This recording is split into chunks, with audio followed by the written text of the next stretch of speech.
আমাদের আজকের টপিক হচ্ছে ক্লাস 10-এর lesson 3 the passing away of Bapu, Nayantara সেগালের লেখা। পাসিং অ্যাওয়ে কথাটা যদি আমরা বিশ্লেষণ করি, এটা হচ্ছে একটা phrasal verb, pass away. Pass away এটা হচ্ছে একটা ফ্রেজাল ভার্ব।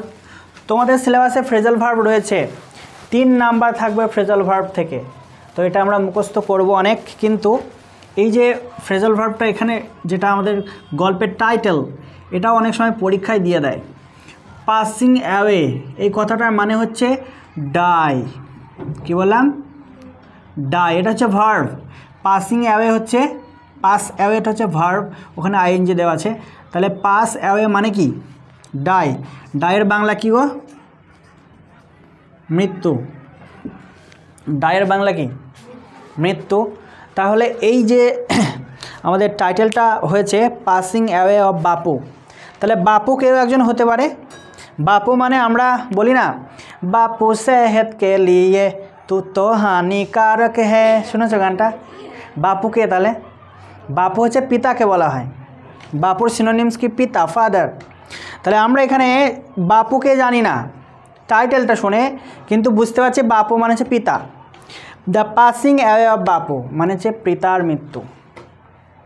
তাহলে টাইটেলটার মানে কি হলো? পিতার মৃত্যু। কে লিখেছেন? নয়নতারা সেগাল। ওনার সম্পর্কেও আমরা জানবো, বাপুর সম্পর্কেও জানবো, তারপর টেক্সটটা লাইন বাই লাইন পড়ব।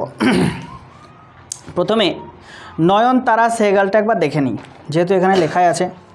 নয়নতারা সেগাল 1927 সাল, মৃত্যু এখনও হয়নি। জন্ম তারিখটা দেওয়া আছে 1927 সাল, মানে এখন যদি আমরা হিসাব করি তাহলে কত বছর বয়স হলো? 100 থেকে 27 বাদ দিলে কত থাকে?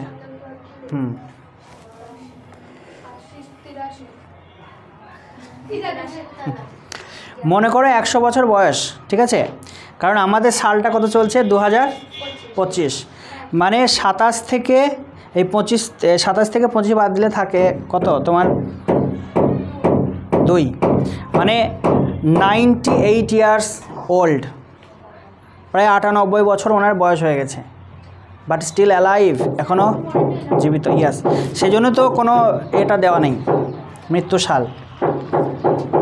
নয়নতারা সেগাল is one of the first female Indian writers in English to receive wide recognition. Wide recognition মানে হচ্ছে বিরাট খ্যাতি অর্জন করা। ইনি হচ্ছেন প্রথম মহিলা রাইটার হিসাবে ভারতীয়, যিনি বিরাট খ্যাতি অর্জন করেছিলেন। নামটা কি বললাম?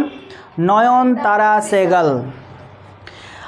Her fiction deals with India's response to the crisis brought about by political changes. তিনি যে সমস্ত লেখালেখিগুলো করেছেন সেখানে পলিটিক্যাল চেঞ্জেস ব্যাপারটা এসেছে। পলিটিক্যাল চেঞ্জেসটাকে আগে ভালো করে একটু যদি বোঝো, তাহলে হচ্ছে আমরা জানি যে our India was under the rule of British East India company or British government. British সরকার আমাদের দেশকে পরিচালনা করত। বাট 1947 সালে British handed over the power of ruling India. ভারতকে শাসন করার যে ক্ষমতা, সেটা আমাদের হাতে দিয়ে ওরা চলে যায়। বুঝতে পেরেছ? তাহলে এই যে ব্রিটিশ ইস্ট ইন্ডিয়া বা ব্রিটিশ গভর্নমেন্টের হাত থেকে ভারতীয়দের হাতে যে ভারত শাসনের দায়িত্বটা আসছে, এটাকে বলা হচ্ছে পলিটিক্যাল চেঞ্জ। মানে দেশ চালানো মানে হচ্ছে রাজনীতি, রাজনীতির খেলা এখানে। তাহলে রাজনীতির তো একটা পরিবর্তন হচ্ছে এখানে। সেই জন্য এখানে বলছে নয়নতারা সেগাল যত লেখালেখি করেছেন সেখানে সব কিছুতে আমরা পলিটিক্যাল চেঞ্জ ব্যাপারটা দেখতে পাবো। আর পলিটিক্যাল চেঞ্জের পর যে প্রভাবগুলো হয়েছে সেগুলো এখানে আমরা বুঝতে পারি। তাই বলছে her fiction deals with India's response to the crisis brought about by political changes. She won the Sahitya Academy Award in 1986 for her novel Rich Like Us. তিনি একটা নোবেল লিখেছিলেন। নোবেল মানে কি? নোবেল মানে মেডেল না, একটা মেডেলের নাম নোবেল, ঠিক আছে, কিন্তু এখানে নোবেল কথার মানে হচ্ছে না উপন্যাস। নভেল মানে হচ্ছে উপন্যাস।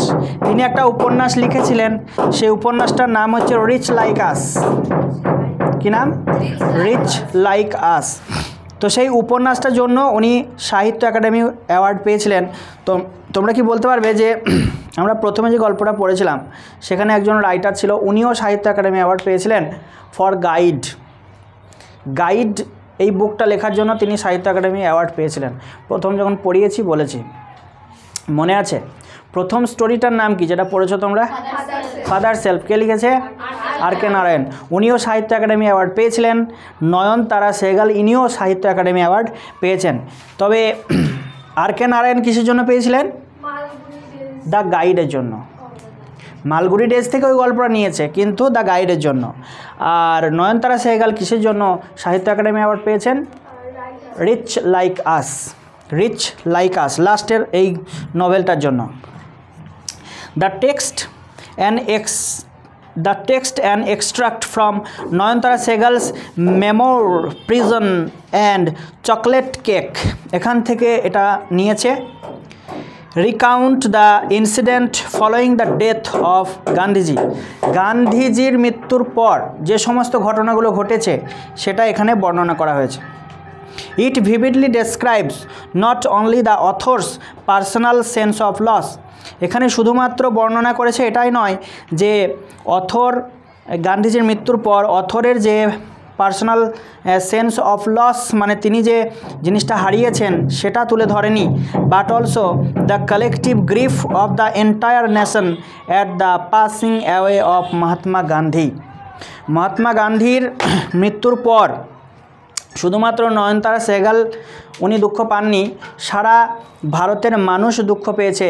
সেটা তারপর দুঃখ পাওয়ার পর তারা কি করেছে সেটা এই গল্পে বলা আছে, আমরা পড়ব। তার আগে আমাদের জানা দরকার যে হু ইজ মহাত্মা গান্ধী। মহাত্মা গান্ধীটা কে আমাদের জানা দরকার। তোমরা কেউ জানো মহাত্মা গান্ধীকে? আমরা শুধু একটা জিনিসই জানি, ছবিতে একটা এই তোমার টাকাতে একটা ছবি দেওয়া থাকে, ওটা মহাত্মা গান্ধী। কিন্তু টাকাতে ছবি তোমার নেই কেন, আমার নেই কেন, আমাদের কারো মধ্যে কেন টাকাতে ছবি নেই, মহাত্মা গান্ধীর কেন রয়েছে? তাহলে যদি কোনো টাকাতে কোনো দেশের নোটে যদি কোনো ব্যক্তির ছবি থাকে তার মানে বুঝতে পারছো সেই ব্যক্তিটা কতটা ইম্পর্ট্যান্ট হবে। আর এই বাপুটা হচ্ছে উনি, মহাত্মা গান্ধীকে বাপু বলা হয়েছে। তবে আমাদের জানা দরকার মহাত্মা গান্ধী সম্পর্কে অল্প করে একটু, কারণ মহাত্মা গান্ধী বিরাট বড় একটা টপিক, তো সেটা তো পড়া আমাদের পক্ষে সম্ভব নয়। কিন্তু যদি আমরা কিছুটা জেনে রাখতে পারি তাহলে মহাত্মা গান্ধী সম্পর্কে এই যে গল্পটা আমরা পড়ব এটা জানতে আমাদের বিরাট সহজ হবে। তাই দু চার কথা আলোচনা করা যেতেই পারে। ইয়েস আর নো? ইয়েস। তাহলে দেখি, পাস অ্যাওয়ে মানে কি বললাম গো? ডাই মানে হচ্ছে মৃত্যু। দেখো পোরবন্দর বলে একটা জায়গা আছে, ভারতের ম্যাপ যদি তোমরা দেখো তাহলে একটা জিনিস মাথাতে ঢুকতে পারে তোমাদের, আবার নাও ঢুকতে পারে। এই যে এটা একটা ভারতের ম্যাপ, দেখো তো ম্যাপটা পুরো আমার ক্যামেরায় আসছে কিনা? আসছে? ভারতের ম্যাপটাকে পুরো খারাপ করে ফেললাম। এটা এবার সোজা আনি। এই জায়গা এটাকে বলা হয় গুজরাট। কি বলা হয়? গুজরাট। এই গুজরাটে একটা জায়গা আছে, জায়গাটার নাম হচ্ছে পোরবন্দর। পোরবন্দর নয়, ঠিক আছে? হ্যাঁ বন্দর, পোরবন্দর বলে একটা জায়গা আছে। এই পোরবন্দরে একটা ফ্যামিলি আছে, তো ওনার নাম হচ্ছে করমচাঁদ, KARAMCHAND, করমচাঁদ গান্ধী। করমচাঁদ গান্ধী, ঠিক আছে? আর একটা মেয়ে ঘুরে বেড়াচ্ছিল রাস্তাঘাটে, নাম হচ্ছে PUTLI, পুতলিবাই গান্ধী, ঠিক আছে? দেখা যাচ্ছে লেখাটা? দেখা যাচ্ছে না? একটু দেখা যাচ্ছে না? তাহলে একটু নিচে এই করমচাঁদকে দেখা যাচ্ছে?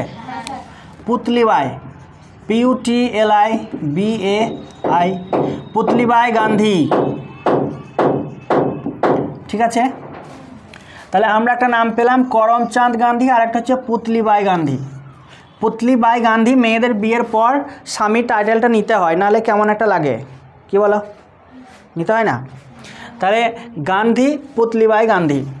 তো ইনারা কি করলেন, 2 অক্টোবর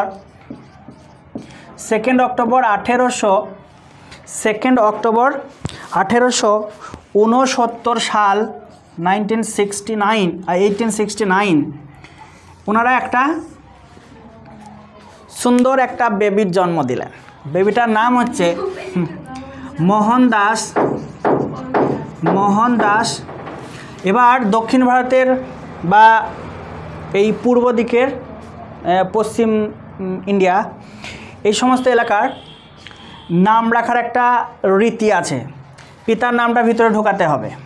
আমরা কি করি, আমাদের অনেক সময় টাইটেলেই মেলে না, বাবা শেখ, ছেলে হক, হোসেন, নালে মোল্লা, মানে আমাদের টাইটেলেই মেলে না। কিন্তু এখানে নাম রাখতে হবে, একটা নাম নাও, তারপরে ভিতরে বাবার নামটা ঢোকাতে হবে, নাহলে রাস্তায় হারিয়ে গেলে পরে বুঝতে পারবেন এটা কার ছেলে।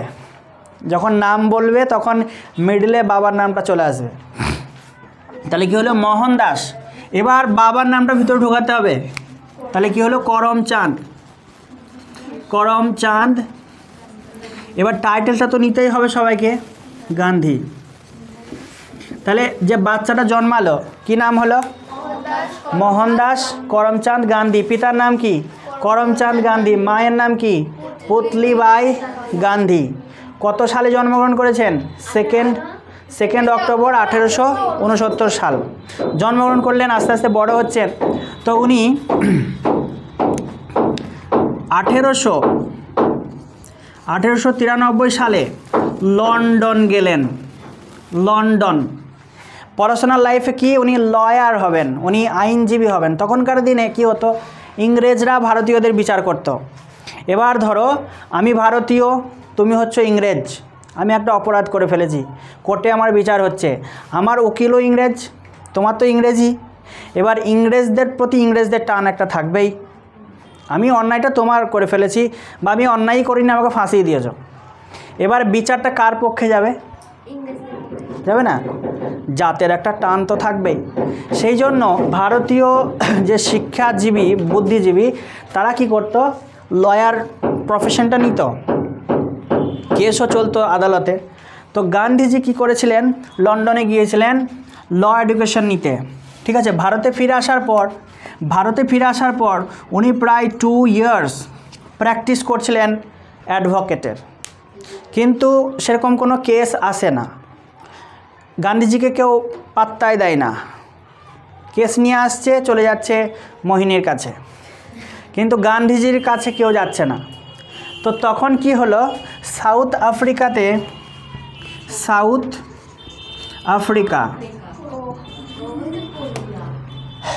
আফ্রিকা মানে ট্যাঙ্গে থেকে গান্ধীজিকে একটা ভারতীয় সেখানে একটা মানে কেসের জন্য ডাকলো। সম্ভবত নামটা হচ্ছে দাদাভাই আবদুল্লাহ। উনি ডাকলেন গান্ধীজিকে যে এখানে আসো। আমরা অনেক সময় কেরালা, তারপরে সৌদিতে কাজের জন্য অনেকে যায় না, সাউথ আফ্রিকাতে গান্ধীজিকে ডাকলো। গান্ধীজি চলে গেলেন সাউথ আফ্রিকা। কোথায় গেলেন, সাউথ আফ্রিকা গান্ধীজি গেলেন। আচ্ছা, এই সালটা একটু আমি এডিট করব। লন্ডনে গিয়েছিলেন, সাউথ আফ্রিকায় গিয়েছিলেন 1893 সালে। ঠিক আছে, 1893 কোথায় গেছে, সাউথ আফ্রিকায়। কিছু বলবেন? বলবো না কিছু, আমি কামার এসেছিলাম, আমাদের দাঁত নিয়ে এসে থাকে, আমি দিলাম, আমি টাকা দিয়ে যাবো। আচ্ছা, ওই নিচে যে দোকান নিয়ে চিনিস, এখন চীনা পয়সা এটা করে দিতে হবে। ওই যে আমি কিছুই বলতে পারবো না, গাঁয়ের লোক চীনা পয়সা করে খাইতে লাভ নাই, আপদ হইতে পারে মানুষের।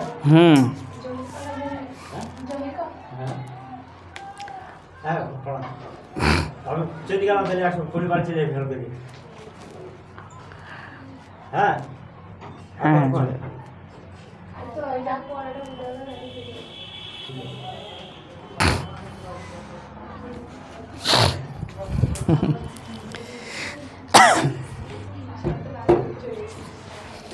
কতদূর ছিলাম? গান্ধীজি এখন কোথায়? সাউথ আফ্রিকায়। গান্ধীজি সাউথ আফ্রিকায় গেছেন।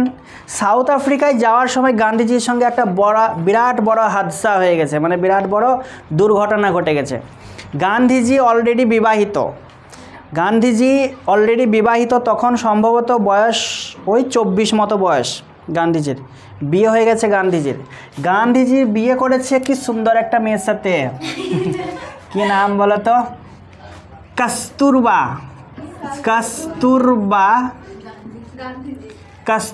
গান্ধী, কি সুন্দর। গান্ধীজি বিয়ে করে নিয়েছে, মোটামুটি 24 বছর বয়স, কস্তুরবা গান্ধী। এবার বউকে নিয়ে যদি কেউ কোথাও যায়, সেখানে যদি বেইজ্জতি হয় বা একটু মানে অপমান হয়, তাহলে কতটা গায়ে লাগে বলো তো? গান্ধীজি ফার্স্ট ক্লাস কম্পার্টমেন্টের টিকিট কেটে তোমার সাউথ আফ্রিকা যাচ্ছেন, বউ আছে, হ্যাঁ, লাগেজ টাগেজ সব আছে। এবার গান্ধীজি যতই লয়ার হোক আর যতই লন্ডনে পড়াশোনা করুক, তার প্রোনাউন্সিয়েশন ইংরেজদের মতো হতে পারে। তোমাদের ক্লাস 11 পরের বছর হবা, ওখানে একটা আগে পড়া ছিল, এখন নতুন সিলেবাসে নেই, কর্মা বলে, তো সেখানে আমরা দেখবো এরকম একটা ব্যাপার হবে। গান্ধীজি ফার্স্ট ক্লাস কম্পার্টমেন্টের টিকিট কেটে, মানে রিজার্ভেশন টিকিট, যাচ্ছেন ট্রেনে করে। তো ওখানে যে যারা টিকিট চেক করে বা ইংরেজ যারা রয়েছে, তারা বলছে হিস খালা আদমি কো বাহার ফেকতো, মানে গান্ধীজির তো কালার তো আর চেঞ্জ হয়নি, তোমরা ছবি দেখলে বুঝতে পারবা, টাকাতেই তো আছে ছবি। ফর্সা নাকি গান্ধীজি? না, তখন চুল ছিল, পরে চুল উঠে গেছে, বয়স হলে যেটা হয়। তোমাদের বাপ চাচাদেরও দেখবা। আচ্ছা, বাহ। তাহলে বলি, এবার গান্ধীজিকে দেখে বলছে ইস খালা আদমি কো বাহার ফেক দো, বাইরে ফেলে দিতে বলছে। তখন ফেলেও দিয়েছে। মনে হয় ওই স্টেশনটার নাম জোহান্সবার্গ বলে স্টেশনটার নাম, সম্ভবত হতে পারে, আমি ঠিক মনে পড়ছে না। তো ওই স্টেশনে ওনাকে নামিয়ে দিলেন, লাগেজ টাগেজ ফেলে দিয়ে কস্তুরবাকে নামিয়ে দিয়েছে। এবার বিরাট বড় প্রেস্টিজের ব্যাপার। গান্ধীজি তো লয়ার, তিনি তো আইন সম্পর্কে সব কিছুই জানেন, যে এটা হচ্ছে বেআইনি হয়েছে আমার সাথে। সাধারণ মানুষকে নামিয়ে দিলে পরে কী করতো? হেঁটে চলে যেত বা অন্য কোনো যানবাহনে চলে যেত, কিন্তু গান্ধীজি যেহেতু লয়ার, তিনি ওটা মেনে নেবেন না। যে কোনো অ্যাডভোকেটকে তুমি দেখবা, ওরা অন্যায় মেনে নেবে না, সে যত বড় মন্ত্রী হোক, কারণ সে তো নিয়মে কাজ করবে। গান্ধীজি কী করলেন? একটা রেল ডিপার্টমেন্টে একটা চিঠি লিখলেন, এই আমার সাথে ঘটেছে। গান্ধীজিকে সসম্মানে সেখান থেকে আলাদা ট্রেনে করে নিয়ে যাওয়া হয়েছিল। এটা হচ্ছে গান্ধীজির পাওয়ার, যেটা ইন্ডিয়াতে হয়নি, দেখায়নি। সাউথ আফ্রিকায় যাওয়ার পর সাউথ আফ্রিকার মানে ইংরেজদের ঘুমকে পুরো একদম নষ্ট করে দিয়েছে গান্ধীজি, মানে সেখানে যা শুরু করে দিয়েছে গান্ধীজি। মানে ব্যাপার হচ্ছে, কোনো একটা মানুষ কোনো একটা কাজে একটু কনফিডেন্স যদি চলে আসে না, তাহলে তার মধ্যে পাওয়ারটা বেড়ে যায়। তোমাদেরকে ওই জন্যে রাইটিংগুলো আমি বলছি 5 লাইন 10 লাইন করে পড়ো। যখন এই 5 লাইন 10 লাইন তোমরা মুখস্থ করে লিখছো, আস্তে আস্তে নিজের মধ্যে একটা কনফিডেন্ট বাড়বে, যে না আমি লিখতে পারি। তো তাহলে আগে 5 লাইন পড়তাম, এখন 6 লাইন 7 লাইন 8 লাইন 10 লাইন, তখন তোমাদের এটা আর কিছু মনে হবে না। কিন্তু যদি একবারেই কিছু পারছো না, আমি বিরাট বড় 2 পাতার একটা নোট দিয়ে দিলাম, তোমাদের কনফিডেন্টটা হাই হবে না লো হবে? বাড়ি গিয়ে বার করে ঘুম পাবে, তাহলে হবে না। সেই জন্য 4-5 লাইন করে দিচ্ছি, কনফিডেন্ট আস্তে আস্তে বাড়ুক। গান্ধীজি কনফিডেন্ট কোথায় পেয়েছেন? ট্রেন থেকে নামার পর গান্ধীজির যে জয়লাভটা হয়েছে, এখানে কনফিডেন্ট বেড়েছে।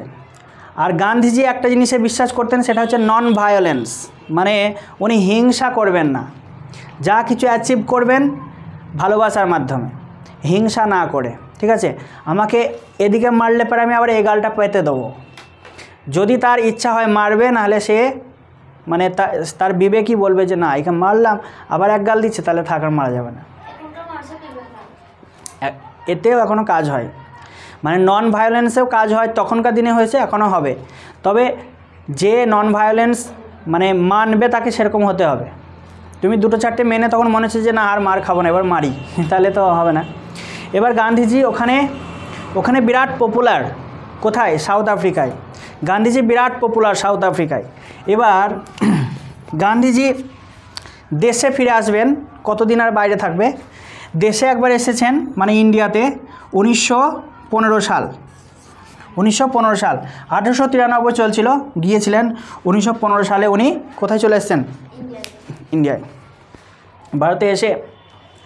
ভারতে এসে গান্ধীজিকে বলা হলো, এখানকার যে পলিটিক্যাল লিডাররা রয়েছে বলল যে তুমি তো নতুন ভারতে, সাউথ আফ্রিকাকে নাই তুমি অনেকভাবে চিনেছো, ওখানে অনেক দিন ছিল গান্ধীজি, তো ভারতে এসে বলছে যে ভারতে তাড়াতাড়ি বা হুট করে রাজনীতিটা না ঢুকে তুমি ইন্ডিয়াটাকে ভালো করে ঘুরে দেখো, ইন্ডিয়াটা কেমন। তো এই ঘোরাঘুরি করতে করতে গান্ধীজি 3টে আন্দোলন করেছিলেন। এটা হচ্ছে আঞ্চলিক আন্দোলন, একটা হচ্ছে চম্পারণ, এটা লেখাটা দেখা যাচ্ছে, চম্পারণ সত্যাগ্রহ। আচ্ছা, সত্যাগ্রহ কথাটা একটু মনে রাখবা, সত্যাগ্রহ মানে হচ্ছে সত্যের জন্য আগ্রহ করা, মানে হচ্ছে আমি সত্যের জন্য লড়াই করছি। ইংরেজরা, আমরা যেটা প্রাপ্য, আমাদের যেটা অধিকার সেটা ইংরেজরা দিচ্ছে না, তো সেটাকে আদায় করার জন্য আমি আগ্রহ করছি, সেই জন্য এটাকে বলা হচ্ছে সত্যাগ্রহ। চম্পারণ সত্যাগ্রহ, আহমেদাবাদ মিল স্ট্রাইক, মানে আহমেদাবাদ একটা মিল ছিল, সেই মিলের কিছু কর্মী ছিল, তাদের বেতন বাড়ানো হচ্ছিল না, তো সেখানে উনি আন্দোলন করেছিলেন, সফল হয়েছিলেন। চম্পারণে সফল, তারপরে আহমেদাবাদে সফল, আর একটা আন্দোলন উনি করেছিলেন, সেটা হচ্ছে খেদা সত্যাগ্রহ। ঠিক আছে, এই 3টে আঞ্চলিক আন্দোলন করার পর গান্ধীজি এখানেও কনফিডেন্ট হাই। ওখানে যেমন রেলে একটা ব্যাপার দেখলাম আমরা, এগুলো ছোট ছোট আন্দোলন, সব জায়গাতে গান্ধীজি জয়লাভ করেছে। তারপর তিনি আন্দোলন করেছেন, একটা হচ্ছে জায়গায় তো কম মনে হচ্ছে, civil disobedience movement, CDM, civil disobedience movement মানে হচ্ছে আইন অমান্য আন্দোলন। আইন অমান্য আন্দোলন মানে কি, গান্ধীজি বলছে ইংরেজদের আইন মানছি না, মানব না ইংরেজদের আইন, ঠিক আছে। তো গান্ধীজি এই আইন অমান্য আন্দোলনের জন্য লবণ আইনটা ভঙ্গ করেছিলেন, সল্ট, মানে ভারতীয়রা সমুদ্রের জল থেকে লবণ তৈরি করতে পারবে না, এই নিয়মটাকে গান্ধীজি ভেঙেছিলেন, গান্ধীজি পপুলার হয়ে গেলেন। গান্ধীজি আর একটা আন্দোলন করেছিলেন, সেটা হচ্ছে ভারত ছাড়ো আন্দোলন, কুইট ইন্ডিয়া মুভমেন্ট, ভারত ছাড়ো আন্দোলন। তো এই সমস্ত আন্দোলনগুলো করে গান্ধীজি ভারতীয়দের হাতে স্বাধীনতা দিয়ে দেয়। এবার ব্যাপার হচ্ছে কার প্রাণ গেল, কার হাত গেল, কার পা গেল, এটা কেউ দেখি না। কোনো একটা সফলতা যখন আসে তখন আত্মীয় প্রচুর পাওয়া যায়। রানু মণ্ডলকে মনে আছে তোমাদের? রানু মণ্ডল যখন গান করে ফেমাস হয়ে গেল, এতদিন কি করত? ভিক্ষা করত। যখন ফেমাস হয়ে গেল তখন কত আত্মীয় কাছে চলে আসছে। আর রানুদির তখন বিরাট মানে কথার ধরন বদলে গেছে। আমি ওদের কাছে বসতাম তো, কিন্তু খেতাম না, ওদের মাথায় বিরাট উকুন, আমি ওদের কাছে বসতাম না, আমি ভালো খাবার খেতাম, মানে স্ট্যাটাস চলে এসছে। আবার কি হলো, নেমে গেল। তাহলে অহংকার মানুষকে নষ্ট করে দেয়। গান্ধীজি কি করলেন? এত কিছু করার পর শুধু গান্ধীজি ছিল না, নেতাজি, সুভাষচন্দ্র বোস, এরকমভাবে প্রচুর পলিটিক্যাল লিডার রয়েছে, তাদেরও কন্ট্রিবিউট রয়েছে গান্ধীজির বেশি।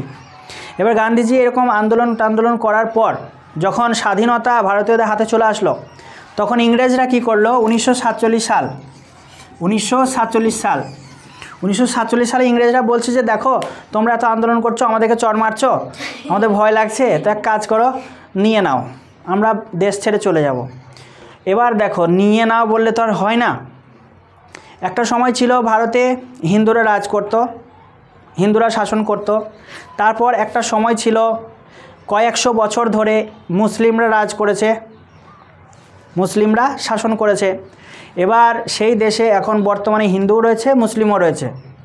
সবাই তো চাইবে যে আমাদের হাতে আসুক ক্ষমতাটা, এরকমভাবে ভোটাভুটি হয়েছিল। তারপর পলিটিক্যাল কারণে দেখা গিয়েছে যে কোনো পার্টি বেশি ভোট পেয়েছে, কোনো পার্টি কম ভোট পেয়েছে। এবার সবাই চাইছে যে আমাদের হাতে ক্ষমতাটা আসুক। তখন কি হলো, ভারতকে একটা পরিস্থিতি আসলো যে আর এক রাখা যাবে না, এই ভারতকে 2 ভাগে ভাগ করতে হবে। আমাদের ভারতের ম্যাপ আঁকায় আছে, এই সাইডটা দেখা যাচ্ছে ক্যামেরায়? বেশ, এবার দেখো ভারতের ম্যাপটা এখন যে অবস্থা হয়েছে এরকম ছিল না। ভারতের ম্যাপটা ছিল এরকমভাবে, এতটা এরিয়া জুড়ে ছিল, ঠিক আছে, এটাও জয়েন্ট ছিল। কিন্তু দেখা যাচ্ছে ভারতের কিছু এলাকা রয়েছে সেখানে সব হিন্দু, 2-1টা মুসলিম আছে। আবার ভারতের কিছু এলাকা আছে সব মুসলিম, 2-1টা হিন্দু রয়েছে।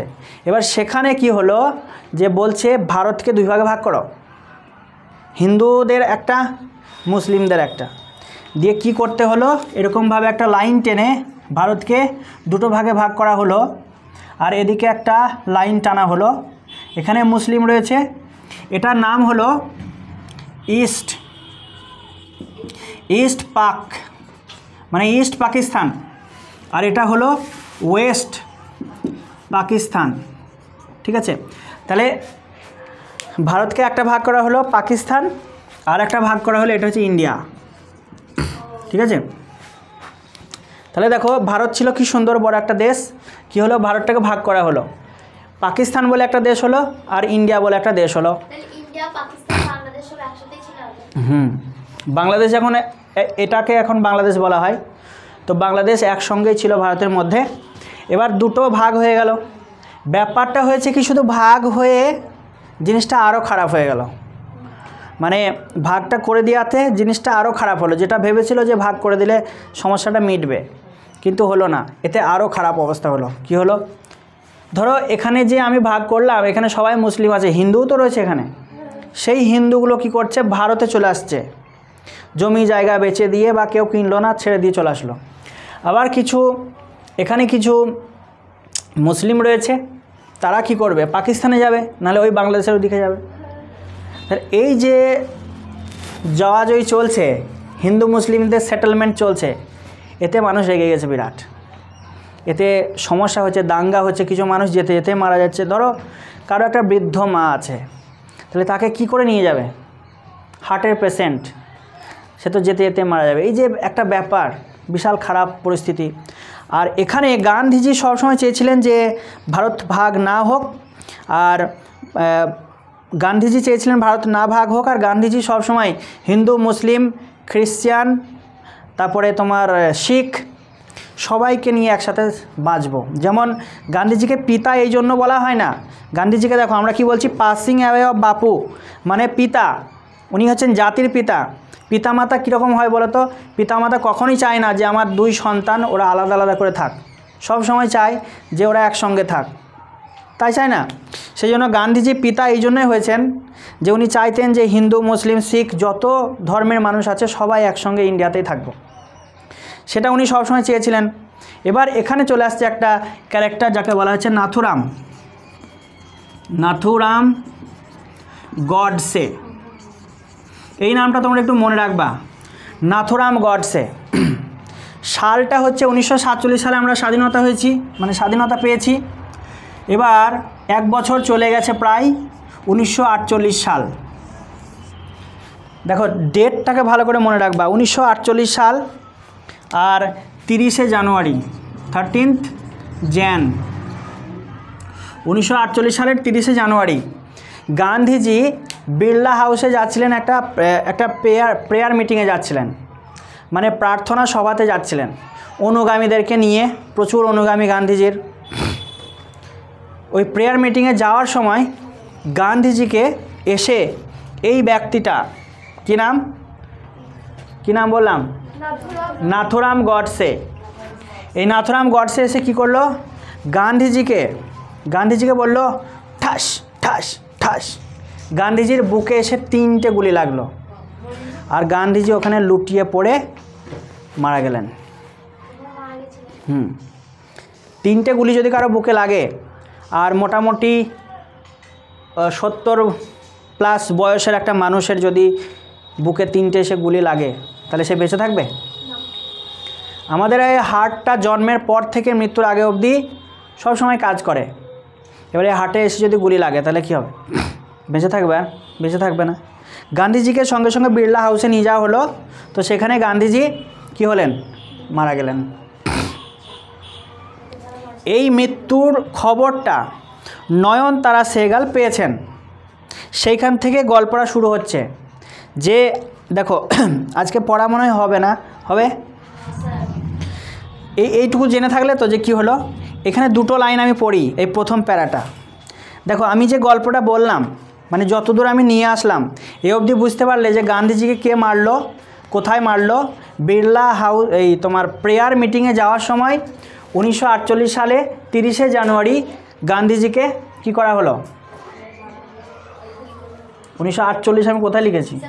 47 হয়ে আছে ও এখানে, আর এখানে 30 জানুয়ারি লিখেছি। এই 30 জানুয়ারিটা এখানে, এটা মুছে দিই। 13th jan 30শে জানুয়ারি 1948 সাল নাথুরাম গডসে গান্ধীজিকে 3টে গুলি করে হত্যা করে দিয়েছিল। গান্ধীজি কোথায় যাচ্ছিল? প্রেয়ার মিটিংয়ে বা প্রেয়ার হল, ঠিকই আছে। একটা প্রার্থনা সভাতে উনি যাচ্ছিলেন, সেখানে প্রার্থনা হতো, তো গান্ধীজিকে সেখানে মানে গুলি করে হত্যা করা হয়েছে। এবার একটু পড়ি, তাহলে জিনিসটা এবার রিলেট করতে পারবা যে আচ্ছা এইভাবে এই হলো। দেখো ইউনিট 1 শুধু এই আড়াই লাইন পড়বো আমি। I was having tea at home on the evening of 13th January 1948 1948 সাল 30শে জানুয়ারি আমি সন্ধ্যার সময় চা খাচ্ছিলাম বাড়িতে বসে। আমিটাকে Nayantara Sehgal, right you are. When I was called to Birla house, যখন আমাকে বিড়লা হাউসে ডাকা হলো। গান্ধীজি যাচ্ছিল প্রেয়ার মিটিংয়ে, 3টে গুলি লেগেছে, মেরেছে নাথুরাম গডসে। গান্ধীজিকে কোথায় রাখা হয়েছে? বিড়লা হাউসে। বিড়লা হাউসে ডাকা হয়েছে কাকে? নয়নতারা সেহগালকে। By an urgent telephone. Telephone অনেক রকমের হয়, এটা হচ্ছে আর্জেন্ট। আর্জেন্ট মানে কি? এক্ষুনি যেতে হবে, চাটা খাওয়ার দরকার নেই, চাটা রেখে দাও, একটা চুমুক দিয়েছো রেখে দাও, ওই চাটা রেখেই যে কাপড়ে আছে সে কাপড়ে ছোটো, এটাকে বলা হয় আর্জেন্ট কাজ। আমরা যখন কারো মৃত্যু বা কারো অসুস্থতার ব্যাপার শুনি আমরা তখন কি করি? সেই অবস্থাতেই আমরা ছুটি। তাহলে এইটা হচ্ছে সেই জিনিস। By an urgent telephone. Gandhiji had been shot on his way to a prayer meeting. Gandhiji prayer মিটিংয়ে যাচ্ছিলেন, সেই প্রেয়ার মিটিংয়ে যাওয়ার পথে তাকে হত্যা করা হয়েছে, গুলিবিদ্ধ করা হয়েছে। আই ওয়াজ নাম্ব উইথ শক। আমি আঘাতে বিভোর হয়ে গেছিলাম, আমি আঘাতে প্যারালাইজ হয়ে গেছিলাম। নাম্ব কথার মানে হচ্ছে সেন্স কাজ না করা, আমার সেন্সে কোনো কাজ করছে না, আমি পুরো প্যারালাইজ হয়ে গেছি। তাহলে বলছে I was numb with shock as I got into the car, মানে ওই বিড়লা হাউসে যাওয়ার সময় উনি যে গাড়িতে উঠছেন সেই গাড়িতে ওঠার সময় উনি পুরো বিভোর হয়ে গেছেন, মানে আর সেন্সে কাজ করছে না, মনে হচ্ছে যেন গাড়িতে উঠতে পারবে না। ঠিক আছে, এই অবধি পড়ানো হলো, পুরোটা হলো না। নেক্সট দিন এটা পড়াবো, পড়ে আসবে, তোমরা দেখে আসবে এটা, তারপরও পড়বো। তাহলে বেশ বুঝতে পারলে ব্যাপারটা কি হলো। হ্যাঁ, ফাঁসি হয়েছিল।